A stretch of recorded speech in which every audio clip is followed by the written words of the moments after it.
ರಾಜ್ಯಾಧ್ಯಕ್ಷರಾದಂತ BK Prasad ಅವರು ಮತ್ತು ನಾವೆಲ್ಲ ಶಾಸಕರು ನಾವೆಲ್ಲ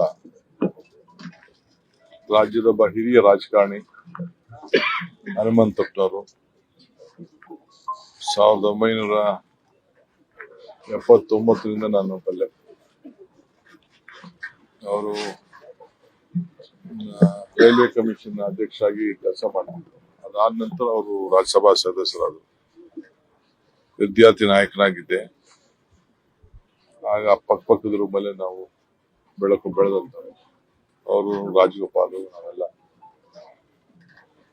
ಸೊ ಆಗ ಜಾಫರ್ ಶರೀಫ್ ನಾವೆಲ್ಲ ಜಾಫರ್ ಶರೀಫ್ ಕೂಡ ನಮ್ಮ ಜಿಲ್ಲೆಯಿಂದ ಆಗ ರಾಜಕಾರಣವನ್ನು ಮಾಡ್ತಿದ್ರು. ಅವರ ಜೊತೆಯಲ್ಲಿ ಇವರು ಬಹಳ ದೊಡ್ಡ ಅನ್ಯಾಯಿ ಎಲ್ಲ ಸಂದರ್ಭದಲ್ಲೂ ಕೂಡ ಎಲ್ಲಾ ವರ್ಗದ ಜನರ ಬಗ್ಗೆ ಅಪಾರವಾದಂತಹ ಪ್ರೀತಿ ವಿಶ್ವಾಸ ಇಟ್ಕೊಂಡು ಇವತ್ತು ಅವ್ರ ದೇಹ ಕುಸಿದೋಗಿರ್ಬೋದು, ಆದ್ರೆ ಅವರ ಭಾವನೆಗಳು, ಅವರ ಆಚಾರಗಳು, ಅವರ ವಿಚಾರಗಳು ಇಂದು ಕೂಡ ಬದುಕಿದೆ.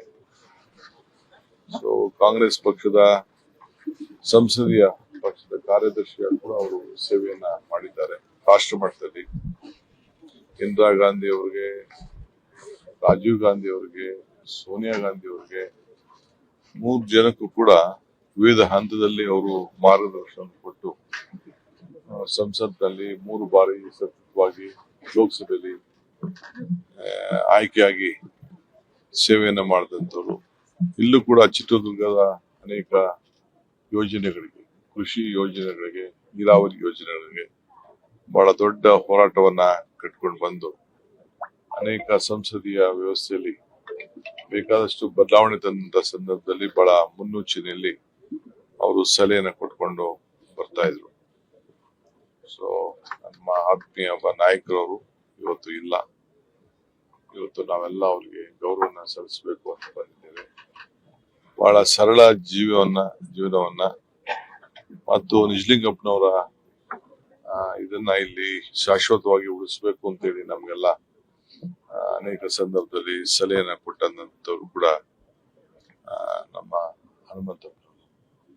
ಸೊ ಅದಕ್ಕೆ ಸರ್ಕಾರದಿಂದ ಅವ್ರಿಗೆ ಏನೆಲ್ಲ ಗೌರವನ ಕೊಡ್ಬೇಕು, ನಾವೆಲ್ಲ ಶಾಸಕರಲ್ಲ, ಅದು ಕಾಂಗ್ರೆಸ್ ಪಕ್ಷದ ಕಟ್ಟಡವನ್ನ ಇಲ್ಲಿ ಕಟ್ಟಬೇಕು ಅಂತ ಹೇಳಿ ಫಸ್ಟ್ ಹೆಜ್ಜೆಯನ್ನ ಇಟ್ಟವ್ರೆ ಅವರು. ನಮ್ಗೆ ಒಂದು ವೈಯಕ್ತಿಕ ಒಂದು ಸ್ವಂತ ಕಟ್ಟಡ ಇಲ್ಲಿ ಇರಲಿಲ್ಲ. ಅದಕ್ಕೆ ಮುನ್ನುಡಿಯನ್ನ ಬರ್ದಿ ಸೊ ಎಲ್ಲ ನಮ್ಮ ಕಾರ್ಯಕರ್ತರನ್ನೆಲ್ಲ ಒಟ್ಟೆ ತೀರ್ಪವಾಗಿ ಕೆಲಸವನ್ನ ಮಾಡಿದಂತ. ಸೊ ಅವ್ರ ಆತ್ಮಕ್ಕೆ ಶಾಂತಿ ಸಿಗ್ಲಿ. ಅವರೆಲ್ಲ ಕುಟುಂಬದವ್ರಿಗೆ ಒಬ್ಬ ರಾಜಕಾರಣದಲ್ಲಿ ಯಾರನ್ನೂ ಬೆಳೆಸಲಿಲ್ಲ, ಯಾರನ್ನೂ ತರಕ್ಕೆ ಅವ್ರು ಆಸೆ ಪಡ್ಲಿಲ್ಲ. ಬೇಕಾದಷ್ಟು ಜನ ನಾಯಕರುಗಳಿಗೆ ಸಹಾಯ ಮಾಡಿದ್ದನ್ನು ನನಗೆಲ್ಲ ನೆನಪುಗಳಿದೆ. ನನಗೆ ದೇಹ ಇಲ್ದೇವರು ಕೂಡ, ದೇಹ ಇವತ್ತಿಲ್ದೇ ಹೋದ್ರು ಕೂಡ ಅವ್ರು ಮಾಡಿದಂತ ಕಾರ್ಯಗಳು ಇವತ್ತು ಕೂಡ ನೆನಪಾಗಿ ಶಾಶ್ವತವಾಗಿ ಉಳಿತವೆ. ಇದನ್ನ ರೈಲ್ವೆ ಕಮಿಷನ್ ಚೇರ್ಮನ್ ಆದಂತ ಸಂದರ್ಭದಲ್ಲಿ ಬಹಳ ಪಾರದರ್ಶತೆಯನ್ನ ಅವತ್ತು ಪ್ರಾರಂಭ ಮಾಡಿದಂತ ಒಬ್ಬ ಅಧ್ಯಕ್ಷರು ಇವತ್ತು ಅದು ಉಳ್ಕೊಂಡು ಹೋಗಲಿಕ್ಕೆ ಕಾರಣ ಆಗಿದೆ. ಇವತ್ತು ಕೂಡ ನಿಂತಿದೆ. ಅದಕ್ಕೆ ಇವತ್ತು ಅವರೆಲ್ಲ ನಮ್ಮ ಕಾರ್ಯಕರ್ತರೆಲ್ಲ ಬಹಳ ನೊಂದಿದ್ದಾರೆ. ಅವ್ರ ಕುಟುಂಬದವರು ಕೂಡ ನೊಂದಿದ್ದಾರೆ. ಸೊ ಅವರೆಲ್ಲರೂ ಕೂಡ ಧೈರ್ಯ ಕೊಡ್ಬೇಕಂತ ಸರ್ಕಾರದ ಕರ್ತವ್ಯ.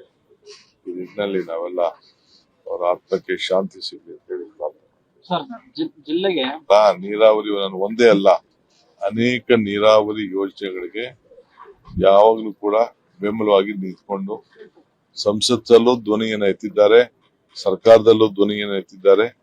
ಅವರು ಎಲ್ಲರನ್ನೂ ಕೂಡ ಜಿಲ್ಲೆಯಲ್ಲಿ ಒಟ್ಟೆ ತೆಗೆದುಕೊಂಡು ಹೋಗುವಂತ ಕೆಲಸವನ್ನು ನಾವು ಮಾಡಿದ್ದಾರೆ.